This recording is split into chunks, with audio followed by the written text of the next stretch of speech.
Good morning class 8। आज हम history का सेकंड चैप्टर करने जा रहे हैं।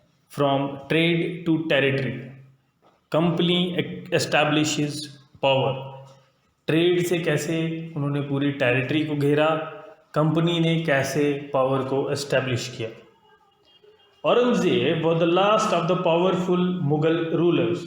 औरंगजेब जो था वो लास्ट पावरफुल रूलर था, लास्ट मुगल पावरफुल रूलर, आपके मुगल एम्पायर का जो सबसे ताकतवर last ruler. He established control over a very large part of the territory that is now known as India. उसने इंडिया के, भारत की ज़्यादा टेरिटरी पे, ज़्यादा इलाके पे, बहुत ज़्यादा इलाके पे कंट्रोल एस्टैब्लिश कर दिया था।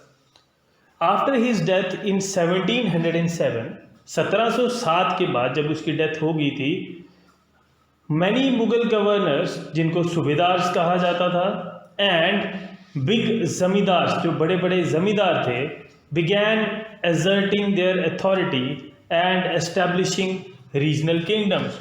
वो अपनी अथॉरिटी को असर्ट करना स्टार्ट हो गए और अपने रीजनल किंगडम जो था उसको एस्टैब्लिश करना शुरू हो गए। As powerful regional kingdoms emerged in various parts of India, बहुत जैसे कि आपके पावरफुल रीजनल किंगडम्स जो थे, एक एक रीजन का जो किंगडम बन गया था, वो जो रीजनल किंगडम एमर्ज हो रहे थे अलग अलग इलाकों से, इंडिया के अलग अलग भाग से। Delhi could no longer function as an effective centre. Delhi जो है वो अब ज़्यादा देर तक जो है फंक्शन नहीं कर पा रही थी, एक सेंटर का काम नहीं कर पा रही थी, एक इफेक्टिव सेंटर नहीं बन पा रही थी। By the second half of the 18th century, 18th century 1700 के बाद वाला टाइम जो है उसका जो सेकेंड हाफ है, मतलब 1750 के बाद वाला जो टाइम है, however a new power was emerging on the political horizon, the British. अब जो पॉलिटिकली, एक और पॉलिटिकली देखा जाए तो एक और जो पावर जो एमर्ज हो रही थी इस टाइम पे, वो थी आपकी British power. Did you know that the British originally came as a small trading company? क्या आपको पता है कि ब्रिटिश जो है जब इंडिया में एंटर हुए तो वो एक कंपनी के थ्रू एंटर हुए थे ट्रेडिंग करने के लिए, and were reluctant to acquire territories, और वो जो है रिलक्टेंट थे उस टाइम पे, धीरे धीरे जो है टेरिटरीज को एक्वायर करने लगे। How then did they come to be masters of a vast empire? फिर वो कैसे, जब उनको मना किया गया था कि आप टेरिटरी में नहीं रह सकते हैं, तो फिर वो कैसे मास्टर बन गए इस पूरे एम्पायर के, इतने बड़े एम्पायर के? In this chapter you will see how this came about. आप इस चैप्टर में पढ़ेंगे कि ये सब कैसे हुआ। अब इस फिगर में आपको दिखाया गया है Bahadur Shah Zafar and his son being arrested by captain Hudson. अब बहादुर शाह जफर जो थे वो इंडिया के लास्ट, एक टाइप से कहा जाए तो लास्ट राजा थे, जिनके अंडर आपका 1857 का रिवोल्ट शुरू हुआ था। उनको एक राजा बना दिया गया था उस टाइम पे, उनको एक प्रतिनिधि बना दिया गया था कि हम इनको एक राजा मानकर इनके अंडर ही अपनी जो रिवोल्ट है 1857 का, जिसको आप आंदोलन भी कहते हैं, स्वतंत्रता आंदोलन, पूर्व स्वतंत्रता आंदोलन जो है आपका स्टार्ट हुआ था। After Aurangzeb there was no powerful Mughal ruler. Aurangzeb के बाद में कोई भी पावरफुल मुगल रूलर नहीं था, ताकतवर। But Mughal emperors continued to be symbolically important. Mughal emperors जो थे वो सिंबॉलिकली, जो सिंबल थे उनके, मतलब एक तरीके से देखा जाए तो, अगर किसी के रूप में देखा जाए तो बहुत ही ज़्यादा इम्पॉर्टेंट थे अभी भी। In fact when a massive rebellion against British rule broke out in 1857, Bahadur Shah Zafar the Mughal emperor eight that time. असली बात ये कि जब एक मैसिव रिबेलियन हुआ, बहुत बड़ा रिबेलियन हुआ जो है आपका अगेंस्ट ब्रिटिश रूल के अगेंस्ट, जो है ब्रोक आउट हुआ था 1857 में। बहादुर शाह जफर जो थे द मुगल एम्परर उस टाइम के was seen as the natural leader, उन्हीं को नेचुरल लीडर की तरह देखा गया। Once the revolt was put down by the company, एक बार जब वो रिवोल्ट जो किया हुआ था कंपनी ने उसको नीचे कर दिया, उसको ख़त्म कर दिया, उसको खदाड़ दिया। Bahadur Shah Zafar was forced to leave the kingdom, Bahadur Shah Zafar जो थे उनको फोर्स कर दिया गया किंगडम को छोड़ के जाने के लिए। And his sons were shot in cold blood, उसके जो बेटे थे उनको मार दिया गया। East India Company comes east, अब ईस्ट इंडिया कंपनी कैसे ईस्ट में एंटर होती है।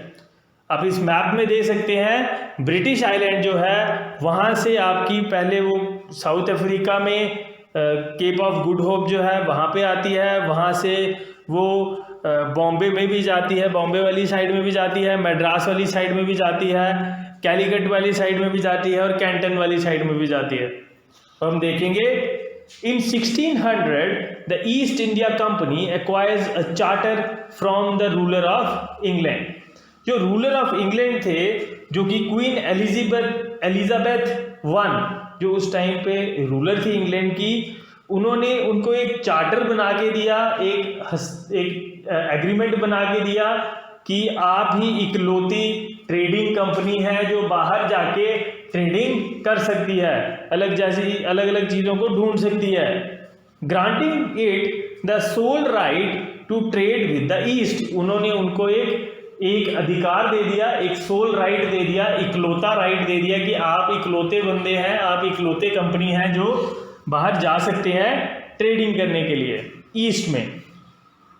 This meant that no other trading group in England could compete with the East India Company, इसका ये मतलब हो गया था कि ईस्ट जो आपकी इंग्लैंड है, इंग्लैंड में कोई भी जो कंपनी है, कोई भी और ट्रेडिंग ग्रुप जो है वो ईस्ट इंडिया कंपनी से compete नहीं करेगा। With this charter the company could venture across the oceans, इस चार्टर के साथ, इस एग्रीमेंट के साथ जो कंपनी है वो वेंचर पे जा सकती है, नई नई इलाकों की खोज कर सकती है। Across the oceans looking for new lands from which it could bye goods at a cheaper price, अब वो अलग अलग जगहें ढूंढ सकती है, नई नई लैंड्स ढूंढ सकती है जहाँ पे कि उनको गुड्स जो है, उनको जो चीज़ें हैं वो सस्ते दामों में मिले और जो बाद में उसको महंगे दामों पे बेच सकें, हायर प्राइसेस में बेच सकें। The company did not have to fear competition from other English trading companies, ये जो ईस्ट इंडिया कंपनी थी इसको बाकी की जो ट्रेडिंग कंपनीज थी उनसे डरने की कोई भी ज़रूरत नहीं थी, तो उनसे कोई भी डर नहीं था। Mercantile trading companies in those days made profit primarily by excluding competition, जो मर्चेंटाइल जो कंपनी थी आपकी ट्रेडिंग कंपनीज, मर्चेंट जिनमें होते हैं, जिनमें लेन देन का काम चलता है, आपके सस्ते दामों में खरीदना और महंगे दामों में बेचना, वो जो काम होता है उस टाइम पे मेड प्रॉफिट जो है उस टाइम पे जो प्रॉफिट बनाते थे वो प्राइमरी किस जगह से बनाते थे, बाय एक्सक्लूडिंग कंपटीशन। उस टाइम पे ये होता था कि कंपटीशन को एक्सक्लूड कर दिया जाए, उनको इंक्लूड ही ना करें। आप अकेले हैं, जब आपके साथ कोई कंपटीशन ही नहीं करेगा तो आप उसमें मुनाफा कमाएंगे। So that they could buy cheap and sell dear, ताकि वो चीप तरीके से उसको खरीद सके और महंगे तरीके से या डियर तरीके से उसको बेच सके, ताकि सबको ठीक भी लगे। क्योंकि अगर एक ही चीज़ की कीमत ऐसे और भी कॉम्पिटिटर्स आएंगे तो उस चीज़ की कीमत बढ़ जाएगी, तो उस बढ़ती कीमत को रोकने के लिए उन्होंने कॉम्पिटिटर्स को एक्सक्लूड करना शुरू कर दिया। The royal charter however could not prevent other European powers from entering the eastern markets, अब जो रॉयल चार्टर दिया गया था वो बाकी की यूरोपियन पावर्स जो थी उनको एमर्ज करने पे, उनको ईस्टर्न जगह पे, ईस्टर्न मार्केट्स जो थे वहाँ पे एंटर करने से नहीं रोक पाया। By the time the first English ships sailed down the west coast of Africa, जब तक आपकी ईस्ट शिप इंग्लिश शिप जो है वो आपकी वेस्ट कोस्ट ऑफ अफ्रीका में जाती है, वहाँ पे सेल करती है, round the Cape of Good Hope, जब उसको घुमा के उस साइड से आती है केप ऑफ गुड होप से और क्रॉस करती है आपका Indian Ocean, the Portuguese had already establish their presence in the western coast of India. जो पोर्चुगीज थे वो ऑलरेडी वहाँ पे आ चुके थे, जो वेस्टर्न कोस्ट पे, इंडिया के वेस्टर्न कोस्ट पे, जो कि अभी आपका गोवा है।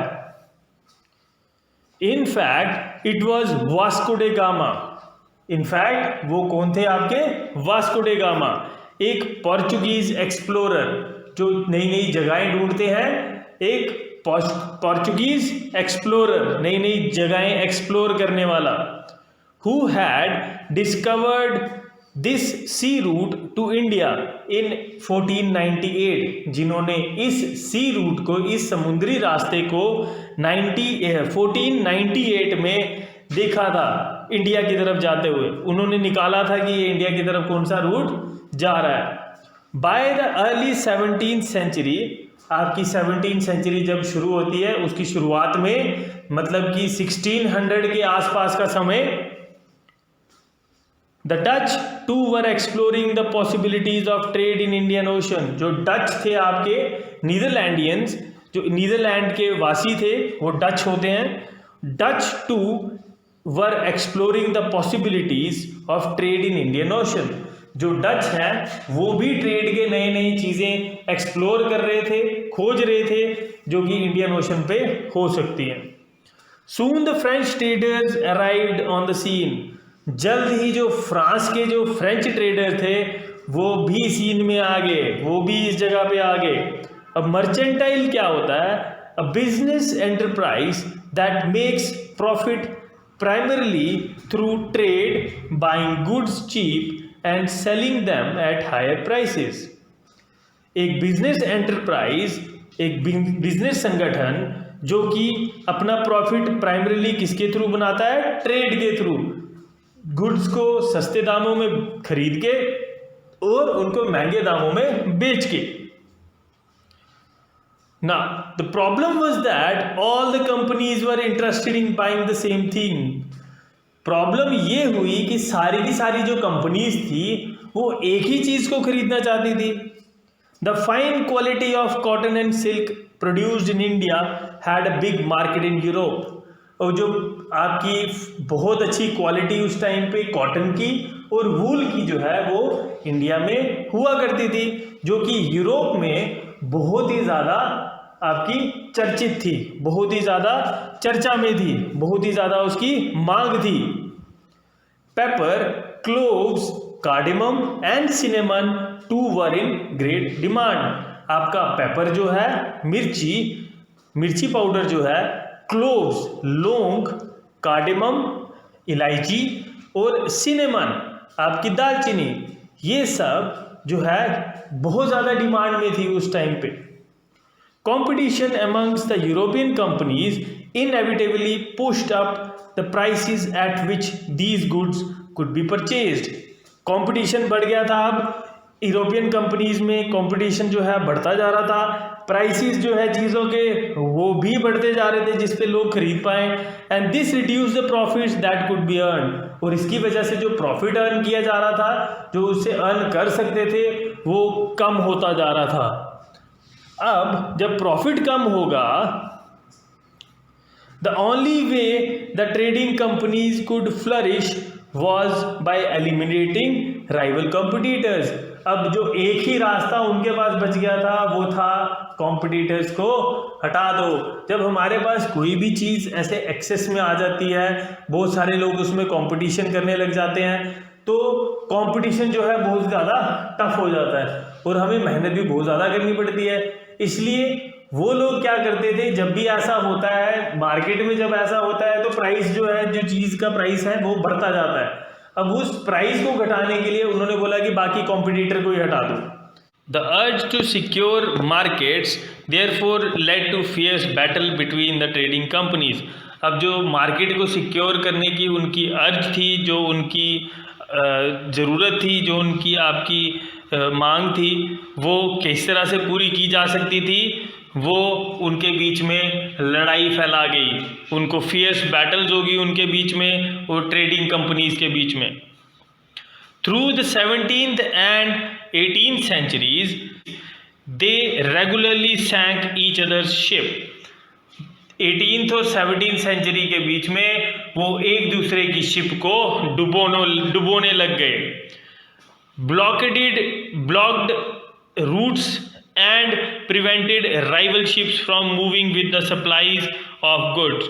अब वो रूट्स को ब्लॉक करने लग गए। आपकी जो राइवल शिप्स थी, एक दूसरे की जो शिप्स होती हैं, जो उनके कॉम्पिटिटर्स होते हैं, तो उनकी राइवल शिप्स जो थी उनको मूव करने से रोकने लग गए और उनकी सप्लाई जो है गुड्स की उनको भी रोकने लग गए। Trade were carried on with arms and trading posts were protected through fortification.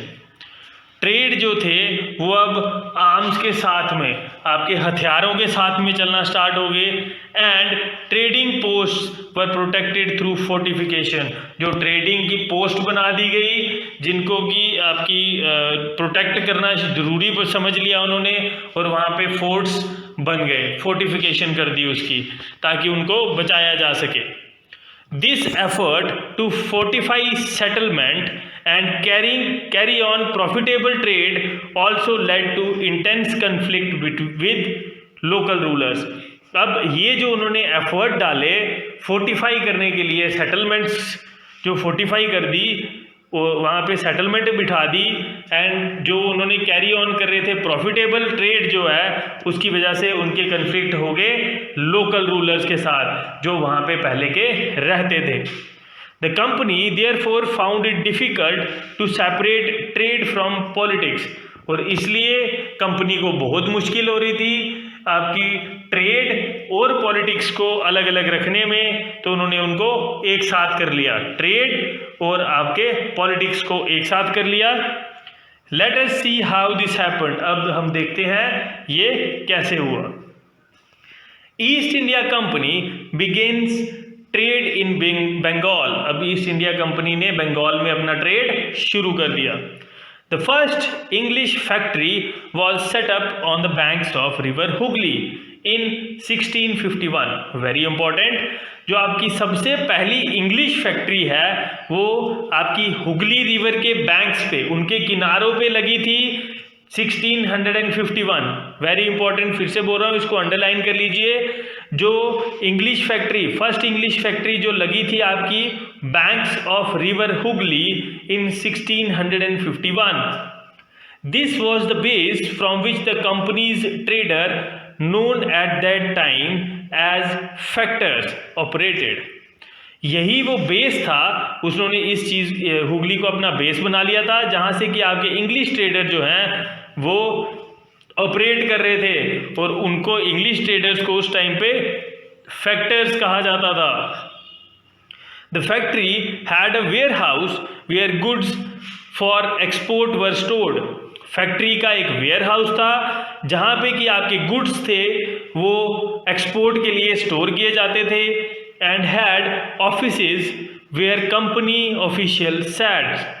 और उनके ऑफिसेज थे जहाँ पे कंपनी के ऑफिशियल्स जो थे, ऑफिसर्स जो थे, वो वहाँ पे बैठते थे। एज ट्रेड एक्सपेंडेड, जैसे जैसे ट्रेड आपका बढ़ता गया, the company persuaded merchants and traders to come and settle near the factory. जो कंपनी थी उन्होंने मर्चेंट्स और ट्रेडर्स को वहाँ पे रहना सिखा दिया, उनको बुला लिया ताकि वो वहीं पे फैक्ट्री के आसपास रहने लग जाएं, उनको बुला लिया। By 1696 it began building a fort around the settlement। 1996 तक उन्होंने फोर्ट को बिल्ड करना स्टार्ट कर दिया। कहाँ पे? अपनी फोर्ट के अराउंड उन्होंने सेटलमेंट्स बिठाना स्टार्ट कर दी। 2 years later it bribed Mughal official into giving the company जिम्मेदारी right over 3 villages। 2 साल बाद उन्होंने मुगल ऑफिशियल जो थे उनको ब्राइब दी ब्राइब होती है आपकी घूस खिलाना, तो उन्होंने उनको घूस खिलाई इनटू गिविंग द कंपनी जिम्मेदारी राइट्स, ताकि उनको कंपनी जिम्मेदारी राइट्स दे दिए जाएं ओवर 3 विलेजेस, 3 गांव के ऊपर।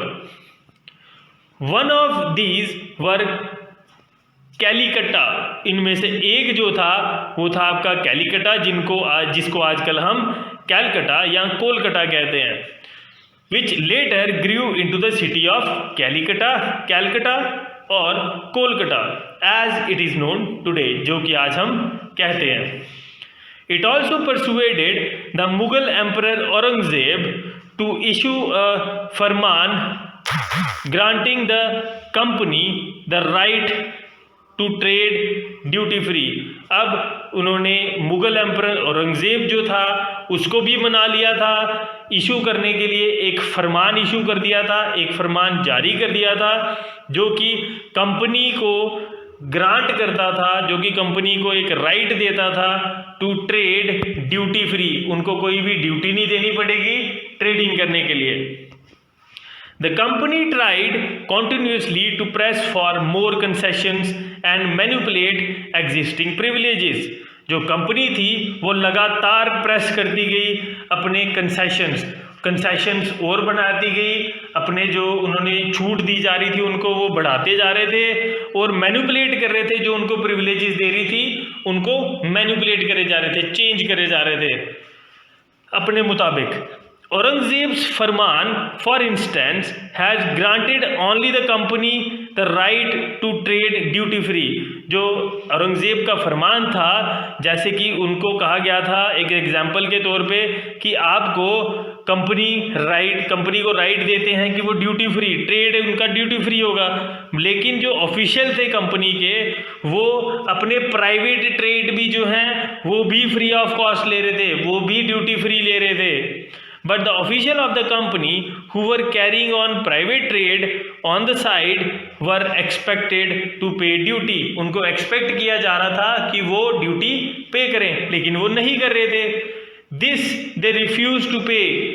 इसको वो मना कर रहे थे, रिफ्यूज कर रहे थे पे करने के लिए, causing an enormous loss of revenue for Bengal. ये बंगाल के लिए एक लॉस ऑफ रेवेन्यू हो गया, उनको जो रेवेन्यू आना खत्म हो गया, उनको कम होने लग गया, उसका नुकसान होने लग गया उनको। How could the nawab of Bengal Murshid Quli Khan, उस टाइम पे नवाब कौन थे? मुर्शीद कुली खान, वो प्रोटेस्ट ना करते। अब जब उनके पास प्रॉफिट ही नहीं आएगा, जब उनको लॉस में रहना पड़ेगा रेवेन्यू में, तो वो कैसे चुप रहेंगे? उन्होंने भी प्रोटेस्ट कर दिया। Now how trade leads to battle, अब जो ट्रेड है वो कैसे लड़ाई में तब्दील हो गया। Through the early 18th century the conflict between the company and the nawabs of Bengal intensified. अब 18th सेंचुरी जब स्टार्ट हुई, अर्ली 18th सेंचुरी जो थी, वहाँ पे जो कन्फ्लिक्ट था कंपनी और नवाब ऑफ बंगाल में वो इंटेंसिफाई हो गया, ज़्यादा बढ़ गया, अब वो ज़्यादा तेज़ हो गया। After the death of Aurangzeb, जब औरंगजेब की डेथ हो गई थी, the Bengal nawabs asserted their power and autonomy. अब जो बंगाल के नवाब थे उन्होंने अपना जो पावर है उसको स्टार्ट कर दिया, एजर्ट करना, दबाव डालना स्टार्ट कर दिया, अपनी ऑटोनॉमी बनाना स्टार्ट कर दी कि हम ही सब कुछ हैं, ऑटो रूलर्स बन गए, ऑटोक्रेट बन गए। On other regional powers were doing at that time, जो कि बाकी की रीजनल पावर्स जो थी, अलग अलग रीजन्स की जो राजा थे वो भी उस टाइम पे यही कर रहे थे। Murshid Quli Khan was followed by Alivardi Khan. जो मुर्शीद कुली खान थे उसके बाद में उनकी पदवी किसने संभाली? अलीवर्दी खान ने। एंड देन सिराजुद्दौला, और उसके बाद में सिराजुद्दौला जो कि नवाब ऑफ बंगाल बने थे, Siraj-ud-Daulah.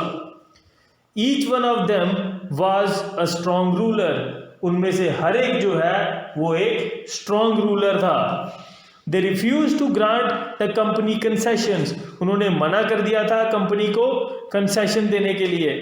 Demanded large tributes for the company's right to trade, उन्होंने लार्ज ट्रिब्यूट डिमांड करना शुरू कर दिया था ताकि ट्रिब्यूट दे सके वो कंपनी को राइट टू ट्रेड, उनको ट्रेड करने का हक। Denied it any right to mint coins, उन्होंने उनके जो मिंट कर रहे थे कॉइन्स बना रहे थे उसको मना कर दिया था, डिनाई कर दिया था। And stopped it from extending its fortification, और उनको फोर्टिफिकेशन, उनको फोर्ट्स बनाने के लिए मना कर दिया। Accusing the company two of deceit, उन्होंने कंपनी को धोखेबाज करार दे दिया गया, एक्यूज कर दिया उनको।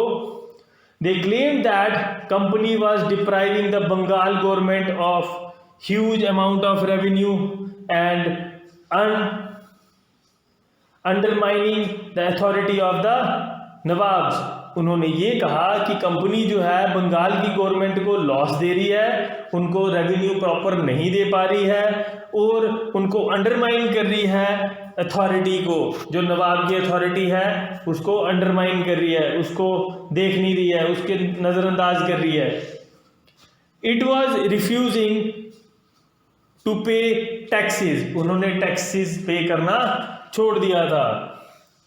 राइटिंग डिसरिस्पेक्टफुल लेटर्स, और उन्होंने उनकी शान के खिलाफ जो है लेटर्स लिखना शुरू कर दिया था। And trying to humiliate the nawabs and his officials, और उनके नवाब और उसके ऑफिशियल्स को ह्यूमिलेट करना स्टार्ट कर दिया था, उनकी बेइज्जती करना स्टार्ट कर दी थी। The company on it's part declared that the unjust demand of the local officials were ruining the trade off the company, जो कंपनी थे उन्होंने अपनी तरफ से ये कहा कि जो अनजस्ट डिमांड है, जिसको माना नहीं जाना चाहिए, अनजस्टिफाई कर रही हैं, वो डिमांड जो है लोकल रूलर्स हमारे पे डाल रहे हैं, जिसकी वजह से ट्रेड जो है, कंपनी जो है वो ट्रेड नहीं कर पा रही है। And the trade could flourish only if the duties were removed, और वो ये कहने लगे कि ट्रेड तभी किया जा सकता है अगर जो ड्यूटीज हैं उनके ऊपर उनको रिमूव कर दिया जाए। It was also convinced that to expand trade it had to enlarge its settlements, उन्होंने ये भी कन्विंस कर दिया कि जो ट्रेड को एक्सपैंड करने के लिए उन्हें अपनी सेटलमेंट्स को भी बढ़ाना पड़ेगा। Bye up villages and rebuild it's forts, उन्होंने ये भी कहा, इसको भी बढ़ावा दे दिया कि उनको विलेजेस को बढ़ाना पड़ेगा और अपने फोर्ट्स को भी बिल्ड करना पड़ेगा, रीबिल्ड दोबारा से बनाना पड़ेगा। The conflict led to confrontation and finally culminated in the famous battle of Plassey. ये जो कन्फ्लिक्ट है वो आपका कन्फ्रंटेशन कर गया, उनको एक दूसरे के सामने लाके खड़ा कर दिया और फाइनली उनके बीच में बैटल ऑफ प्लासी होगी, जो कि बहुत ज़्यादा फेमस है, battle of Plassey. Battle of Plassey.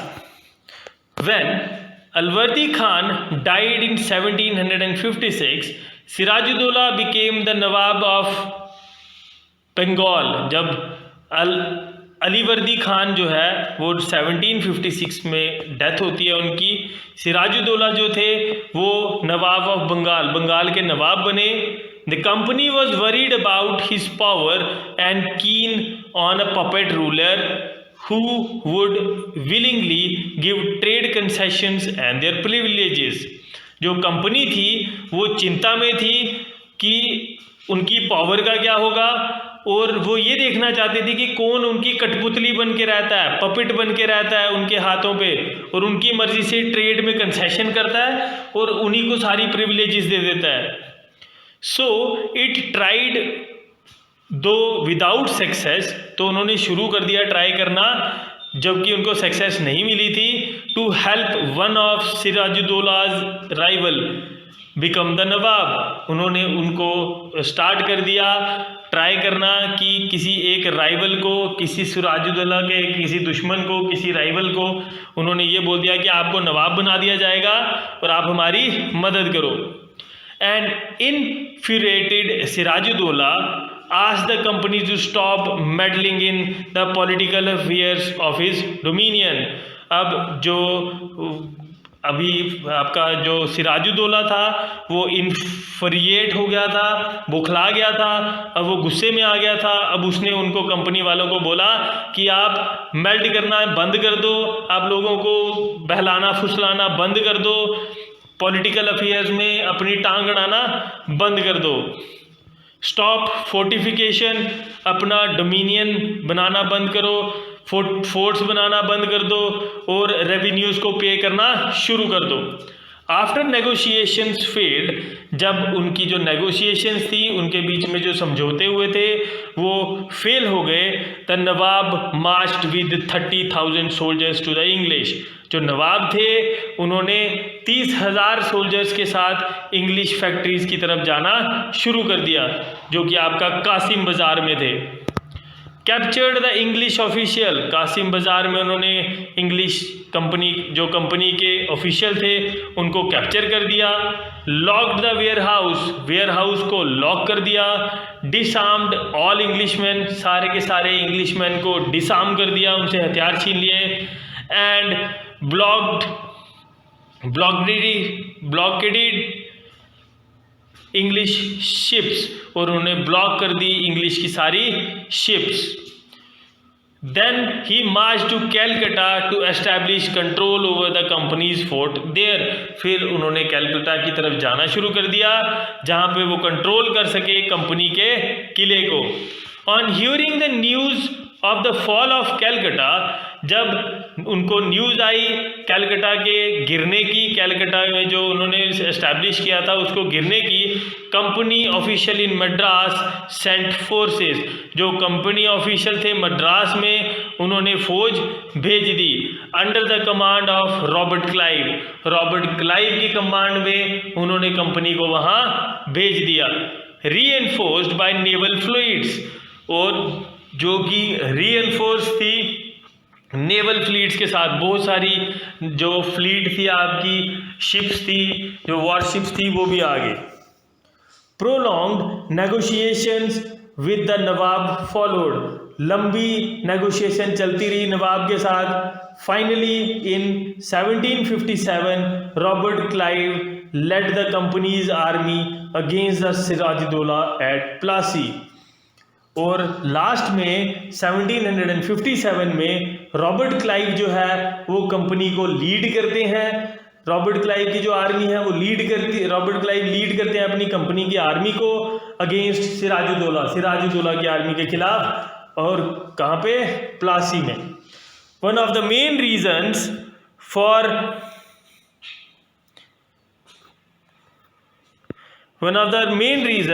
for the defeat of the Nawab was that the force led by Mir Jafar, one of the Sirajuddola's commanders, never fought the battle।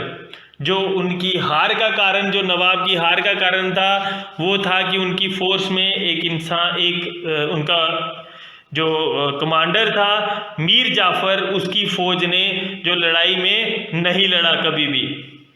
Clive had managed to secure his support by promising to make him Nawab after crushing Siraj-ud-Daulah. जो Robert Clive था उन्होंने किसी तरह से manage कर लिया था, उसको सिक्योर करके अपनी सपोर्ट में उन्होंने खड़ा कर दिया था मीर जाफर को, और उसको कहा था कि आपको यहाँ का नवाब बना दिया जाएगा जैसे ही सिराजुद्दौला को हम ख़त्म करते हैं, उसको क्रश करते हैं। The Battle of Plassey became famous because it was the first major victory the company won in India। Battle of Plassey जो है वो फेमस हो गई क्योंकि वो पहली ऐसी बैटल थी जो कि कंपनी ने जीती थी इंडिया के खिलाफ। तो आज के लिए इतना ही बच्चे, इसको पढ़ो अच्छे से, जो समझ में नहीं आएगा उसके लिए फ़ोन करो और मैसेज करो, इसके नोट्स बना देना। Thank you, have a nice day बच्चों।